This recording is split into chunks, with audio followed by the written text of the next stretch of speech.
ABP আনন্দ, এগিয়ে থাকে, এগিয়ে রাখে। আপনারা জানেন রাজ্যের বিভিন্ন প্রান্তে রয়েছে আমাদের স্টুডিও, আর সেই সব স্টুডিও থেকে প্রতি মুহূর্তের খুঁটিনাটি খবর পৌঁছে দিই আপনাদের কাছে আমরা। আর তাই এই মুহূর্তে যে খবরের দিকে একেবারে প্রথম, অর্থাৎ আনন্দ লাইভে প্রথমেই যে খবরের দিকে নজর রাখবো, দল বদল নিয়ে যে জল্পনার মধ্যে আরো জল্পনাটা তীব্র হলো, সেই জল্পনা বাড়ালেন শতাব্দী রায়, তৃণমূল সাংসদ। ফ্যান ক্লাবের একটি ফেসবুক পোস্ট তিনি করেছেন এবং তা নিয়ে জল্পনারও তুঙ্গে। তৃণমূল সাংসদ ঠিক কি লিখেছেন পোস্টে, দুর্গাপুর স্টুডিও থেকে সেই খবরই জানবো। চলে যাব শুভাঙ্গের কাছে। শুভাঙ্গে, এবার কি বেসুরো শতাব্দী রায়ও? জল্পনা বাড়ালো শতাব্দী ফ্যান ক্লাবের একটি ফেসবুক পোস্ট, যেখানে তৃণমূল সাংসদ এক রাশ ক্ষোভের সঙ্গে জানিয়েছেন যদি কোনো সিদ্ধান্ত নেন শনিবার জানাবেন।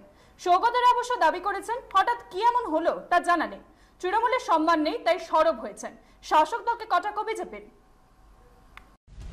এবার কি বেসুরো বীরভূমের তৃণমূল সাংসদ তথা জনপ্রিয় অভিনেত্রী শতাব্দী রায়ও? বৃহস্পতিবার শতাব্দী রায় ফ্যান ক্লাবের এই ফেসবুক পোস্ট ঘিরেই রাজ্য রাজনীতিতে শোরগোল পড়ে গিয়েছে। পোস্টে বীরভূমে তার নির্বাচনী কেন্দ্রের মানুষের প্রতি বার্তা দিয়েছেন তৃণমূল সাংসদ, যদিও এই ফেসবুক পোস্টের সত্যতা যাচাই করেনি এবিপি আনন্দ। পোস্টে লেখা হয়েছে, যদি কোনো সিদ্ধান্ত নিই 16 জানুয়ারি শনিবার দুপুর 2টোয় জানাবো। কিন্তু কি সিদ্ধান্ত নেবেন শতাব্দী রায়, আর কেনই বা সিদ্ধান্ত নেবেন? ফেসবুক পোস্টে বীরভূমের তৃণমূল সাংসদ লিখেছেন, ইদানিং আমাকে অনেকে প্রশ্ন করছেন কেন আমাকে বহু কর্মসূচিতে দেখা যাচ্ছে না। আমি তাদের বলছি যে আমি সর্বত্র যেতে চাই, আপনাদের সঙ্গে থাকতে আমার ভালো লাগে, কিন্তু মনে হয় কেউ কেউ চায় না আমি আপনাদের কাছে যাই। এরপরেই শতাব্দী লিখেছেন, বহু কর্মসূচির খবর আমাকে দেয়া হয় না, না জানালে আমি যাব কি করে? ওর যে অন্য কোন রকম চিন্তা আছে এটা আমি খবর পাইনি। মমতা ব্যানার্জি বোলপুরে গেলেন, সেদিনও তো ছিল, আমি দেখেছি। কি জন্য ক্ষোভ আমি জানি না, আমার সাথে অনেকদিনও কথা হয়নি। যাই হোক, দুদিন অপেক্ষা করতে হবে। আমরা নিশ্চয়ই পার্টি থেকে শতাব্দীর সাথে আবার যোগাযোগ করা হবে। যদিও এই নিয়ে বারবার যোগাযোগ করার চেষ্টা করা হলেও শতাব্দী রায়ের প্রতিক্রিয়া পাওয়া যায়নি। তাৎপর্যপূর্ণভাবে পরপর 4টি মন্ত্রিসভার বৈঠকে অনুপস্থিত থাকা আরেক বেসুরো রাজ্যের বনমন্ত্রী রাজীব বন্দ্যোপাধ্যায়ও শনিবার ফেসবুক লাইভ করবেন বলে আগেই জানিয়ে রেখেছেন। কৃষ্ণেন্দু অধিকারীর রিপোর্ট, এবিপি আনন্দ, কলকাতা। একদিকে যখন বেসুরো তৃণমূল সাংসদ, তখন তৃণমূলের বিরুদ্ধে ফোন ট্যাপিং এর অভিযোগ তুললেন শোভন চট্টোপাধ্যায়। কে বললেন তিনি? কলকাতা স্টুডিও থেকে বিস্তারিত জানাবে পাপিয়া। একেবারেই আমরা যে খবরের দিকে নজর রাখবো, বিধানসভা ভোটের আগে ফোন ট্যাপিং এর অভিযোগে সরব হয়েছেন বিজেপি নেতা শোভন চট্টোপাধ্যায়। আর এই ইস্যুতে তিনি নিশানা করেছেন শাসক দলকে, অসত্য ভাষণ দিচ্ছেন। ফোন ট্যাপ তো সবাই করে, মানে ফোন ট্যাপ করে তো কেন্দ্রই, পাল্টা বিজেপিকে আক্রমণ করেছে তৃণমূল। বাংলা 21-এ কুরুক্ষেত্রের আগে ফের একবার উঠল ফোন ট্যাপিং বা আড়ি পাতার অভিযোগ। শুভেন্দু অধিকারীর পর এবার বিজেপি নেতা শোভন চট্টোপাধ্যায়। আপনারা আমার সকলের নাম্বার জানেন, এমনি ফোন ধরতে পারছি না, ভাইপোর পুলিশরা ফোন ট্যাপ করছে, হোয়াটসঅ্যাপ করে দেবেন, পৌঁছে যাব।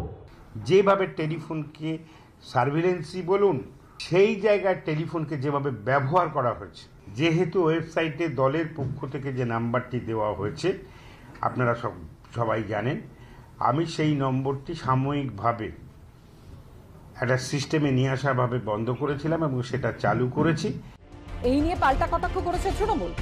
রাজ্য সরকারের কোনো সুযোগই নেই টেলিফোন ট্যাপ করা। কি ওর গুরুত্বপূর্ণ কথা আছে যে লোকে ট্যাপ করে শুনতে চাইবে? দেশের রাজনীতিতে ফোন ট্যাপিং এর অভিযোগ নতুন কোনো বিষয় নয়।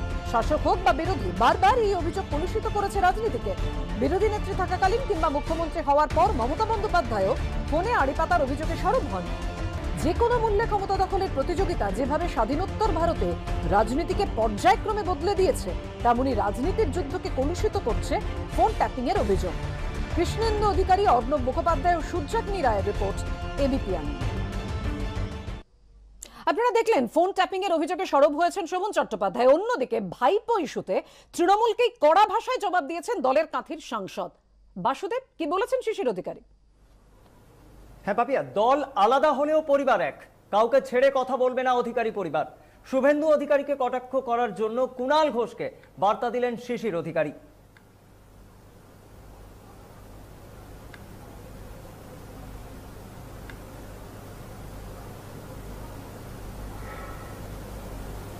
উনি একটা রিপোর্টার 16 লক্ষ টাকা বেতন পেতেন এবং 3 লক্ষ টাকা রাহা খরচা পায়। এটাও তো সারদার টাকা, সারদাতে উনি কাজ করতেন। হ্যাঁ, তাতে উনি সে টাকার যত টাকা নিয়েছেন ওটা উনি ফেরত দিয়ে দিন, না দিলে ঘিরবো ওকে আমরা। এখানকার তারা যারা ডিপোজিটার কান্নাকাটি করছে তাদেরকে আমরা বলবো ঘিরে দিতে। আমার ছেলেদের সম্পর্কে কেন উনি এক জায়গায় বলেছেন কাঁথিতে ভাইপো টাইপো আক্রমণ করে শুভেন্দুকে এসব জিনিস করেছেন। তারপরে তিনি বলেছেন, তখন উনি বলছেন 50 লক্ষ টাকা, কিন্তু কাল পর্যন্ত উনি বলে এসছেন অনেক টাকা, আজকে বলছেন 50 না 53 লক্ষ টাকা। কিন্তু মিউনিসিপ্যালিটি ফি, এটার সঙ্গে মেরে নেওয়ার টাকা ধরে নেওয়ার টাকার কি আছে? লাগলে কিন্তু প্রচন্ড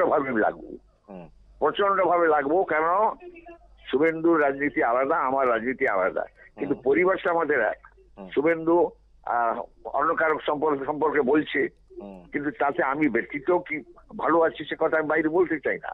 এবং কেন শুভেন্দু দল ছেড়েছেন সে কথা প্রকাশ্যে তিনি কি বলছেন আমি জানি না, বাড়িতে কোনো কথা বলেন এবং আমাকে কখনো বলেননি আপনি এখানে তুমি জয়েন করে যাও। কে তাকে মুখপাত্র করেছে সে বুঝবে, আমি বুঝবো, কিন্তু আমার পরিবারকে আক্রমণ করলে সে যেই হোক না কেন তাকে আমি ছাড়বো না।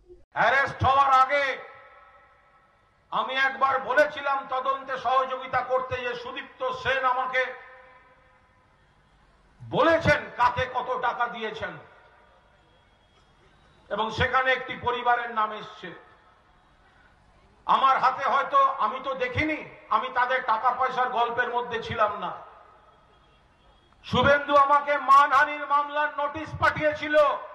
আজকে আমি বলছি শুভেন্দু তোমার ওই মামলা আমি জিয়ে রেখেছি, সুদীপ্ত সেনের বল নিয়ে আমি তোমার ওই মামলা লড়বো। আজকে তুমি বলছো ভাইপো, শিশিরদাকে তো আমি দাদা বলি, তাহলে শিশিরদার ছেলে আমার কাছে কে? জোরে বলুন, মাইকে কাঁথির ভাইপো। অভিষেক বন্দ্যোপাধ্যায় বাংলার ভাইপো আর উনি হচ্ছেন কাঁথির ভাইপো। এই প্রেক্ষিতে মালদাতেও ভাইপো ইস্যুতে আক্রমণাত্মক বিজেপি। মুর্শিদাবাদ স্টুডিও থেকে এই খবর আমাদের বিস্তারিত জানাবে দেবলীনা। ফের ভাইপো নিয়ে নিশানা করলো বিজেপি। ভাইপোকে বাঁচাতে গিয়ে তৃণমূল উঠে গেল। তৃণমূলকে কটাক্ষ করলেন ব্যারাকপুরের বিজেপি সাংসদ। তৃণমূল অর্জুন সিংকে পাল্টা কটাক্ষ করে বলেছে ওর কথার কোনো গুরুত্ব নেই। বিধানসভা ভোট যত এগিয়ে আসছে ততই চড়ছে বিজেপি ও তৃণমূলের তরজার পারদ। লাগাতার ভাইপোকে নিশানা করে চলেছে বিজেপি, পাল্টা জবাবও দিচ্ছে তৃণমূল। বৃহস্পতিবারও তার অন্যথা হলো না। মালদায় চায় পে চর্চা অনুষ্ঠানে যোগ দিয়ে ফের ভাইপো নিয়ে তৃণমূলকে কটাক্ষ করলেন বিজেপি সাংসদ। এক ভাইপো কে বাঁচাবার জন্য মমতা ব্যানার্জি পুরো দলটা উঠে গেল। আজ উঠিয়ে দিলেন না, উঠে গেছে। আজকে তাসের ঘরের মতন পার্টিটা ভেঙে ভেঙে চুরমার হয়ে যাচ্ছে। অভিষেক বন্দ্যোপাধ্যায়ের সঙ্গে অর্জুন সিং এর লড়াই বহু পুরনো। লোকসভা ভোটের আগে অর্জুনকে চ্যালেঞ্জ ছুড়েছিলেন অভিষেক। আর মালদায় বিজেপি সাংসদের মন্তব্যের পাল্টা জবাব দিয়েছে তৃণমূল। ব্যারাকপুরের সাংসদ নিজেই একজন ক্রিমিনাল, গোটা বাংলা জানে। আর উনি এখানে যাদের রিপ্রেজেন্টেশন করছেন তারা সবাই গুন্ডা। আর মালদা পুরোপুরি গণতান্ত্রিক জায়গা। আর মালদায় সিপিএম 34 বছরে বিরোধীদের দাবিয়েও কিছু করতে পারেনি। আর এই অর্জুন সিংয়ের মতো ফুটামস্তানরা এখানে এসে দাবিয়ে বেড়াবে, সেটা কিছুই হবে না। 2019 লোকসভা ভোটের নিরিখে মালদায় 6টি বিধানসভা আসনে এগিয়ে বিজেপি। কংগ্রেস ও তৃণমূল যথাক্রমে 4টি ও 2টিতে এগিয়ে।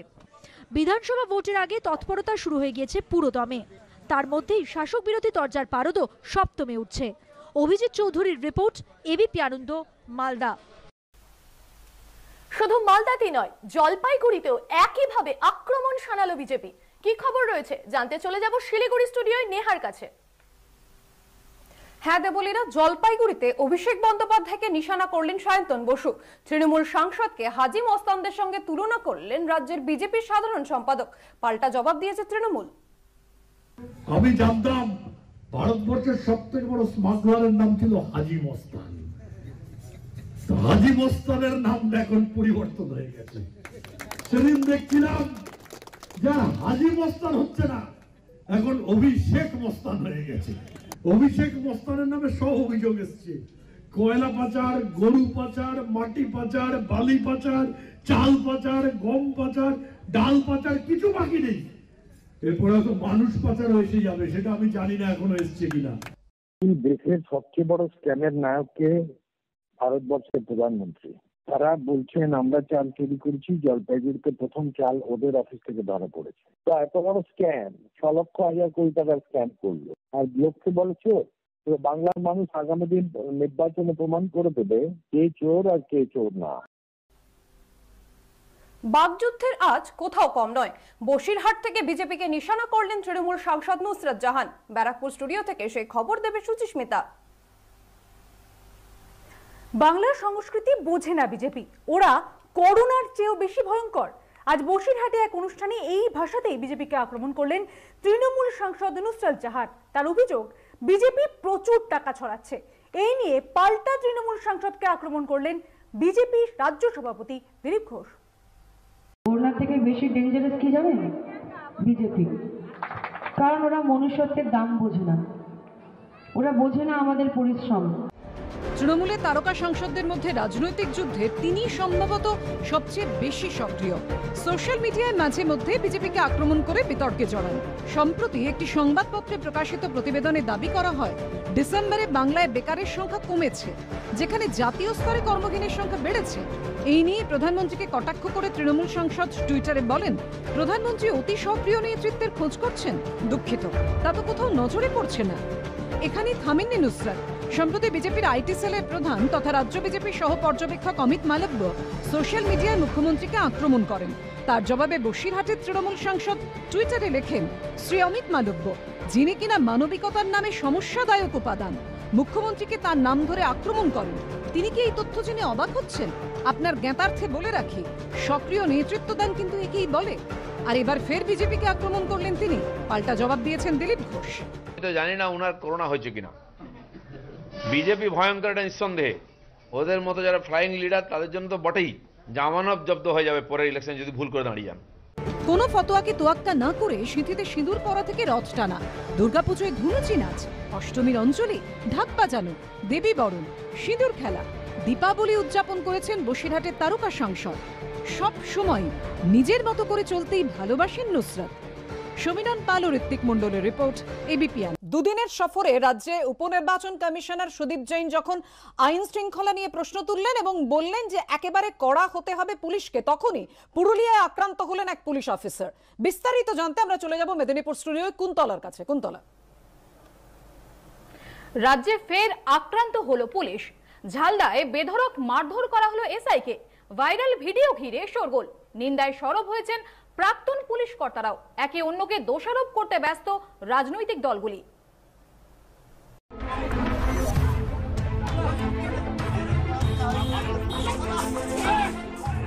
এলোপাথারি কিল, চড়, ঘুষি, লাথি।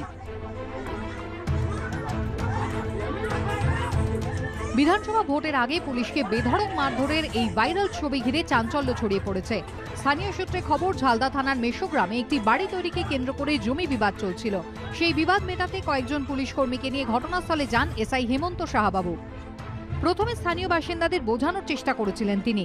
ভাইরাল হওয়া ভিডিওটিতে দেখা যাচ্ছে আলোচনার মধ্যে হঠাৎই একজন পুলিশ অফিসারের গলা টিপে ধরেন।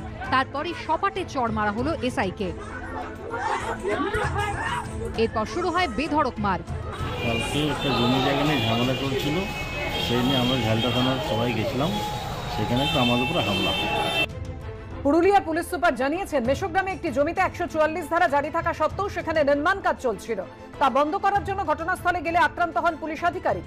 আইন শৃঙ্খলার শাসন নেই, সমাজে শান্তি নেই, এই সমস্তই হচ্ছে মমতা ব্যানার্জির বাংলাকে দান করেছেন। এইটাই বিজেপি সভাপতি দিলীপ ঘোষ দিনের পর দিন পুলিশের বিরুদ্ধে মানুষকে প্ররোচনা দিচ্ছেন, উস্কাচ্ছেন।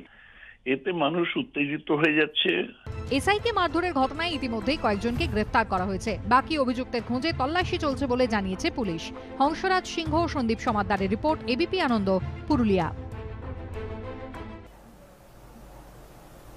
পুরুলিয়ার খবর থেকে এবার আমরা যাব আলিপুরদুয়ারের খবরে। সেখানে বিজেপির বিরুদ্ধে ইচ্ছাকৃতভাবে উন্নয়নে বাধা দেওয়ার অভিযোগ তুলেছে তৃণমূল। কোচবিহার স্টুডিও থেকে সেই খবর দেবে মনিকা।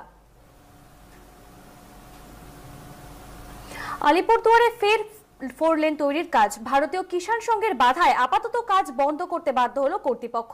বিজেপি ও আরএসএস এর শাখা সংগঠন ইচ্ছাকৃতভাবে উন্নয়নে বাধা দিচ্ছে দাবি করেছে তৃণমূল। রাজ্য সরকার জমি হস্তান্তরে সাহায্য করছে না, পাল্টা দাবি করেছে বিজেপি। জমি জটে বহুদিন ধরে আটকে ছিল আলিপুরদুয়ার জেলার 4 লেন রাস্তার কাজ। হাইকোর্টের নির্দেশে গত 7ই জানুয়ারি থেকে কাজ শুরু হলেও আরএসএস এর শাখা সংগঠনের বাধায় ফের থমকে গেল কাজ। হাইকোর্টের নির্দেশ সত্ত্বেও মিলছে না জমির ন্যায্য মূল্য। এই দাবিতেই আন্দোলন শুরু করেছেন কৃষকরা। আমার আলু ক্ষেতের উপর দিয়ে ওনারা কি বলে জিসিপি দিয়ে সমস্ত আলু ক্ষেত নষ্ট করে দিয়েছে। হ্যাঁ, এটা বিশাল আমার ক্ষতি হয়েছে। আজকে আবার কাজ করতে আসছে, আমরা সবাই বাধা দিয়েছি, কাজ করতে দেব না। আন্দোলনকারীদের আরও দাবি, মাটি কাটার যন্ত্র চালানোর ফলে বহু জমির ফসল নষ্ট হয়েছে, তাই দিতে হবে ক্ষতিপূরণ। কৃষকদের এই দাবি পূরণে তাদের পাশে দাঁড়িয়েছে ভারতীয় কিষাণ সংঘ।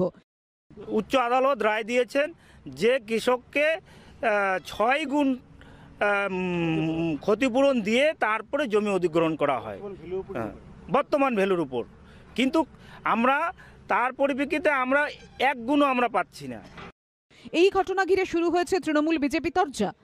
বিজেপির লোকেরাই বাধা দিচ্ছে এবং বিজেপির লোকেরা বাধা দিয়ে আমাদের উন্নয়নকে স্তব্ধ করার চেষ্টা করছে। এটা বিজেপির নেতারা কাটমানি খেয়েছে বলেই করছে। এরপরও কাজে বাধা দিলে প্রশাসনের নির্দেশ মতো পরবর্তী পদক্ষেপ নেওয়া হবে বলে হুঁশিয়ারি দিয়েছেন বিডিও। অরিন্দম সেনের রিপোর্ট, এবিপি আনন্দ, আলিপুরদুয়ার। আজকের আনন্দ লাইভ এ পর্যন্তই। আবার দেখা হচ্ছে আপনাদের সঙ্গে কাল রাত 10টায়। একটু পরেই দেখুন 1 ডজন গল্প অনস্বয়ার সঙ্গে। চোখ রাখুন এবিপি আনন্দ।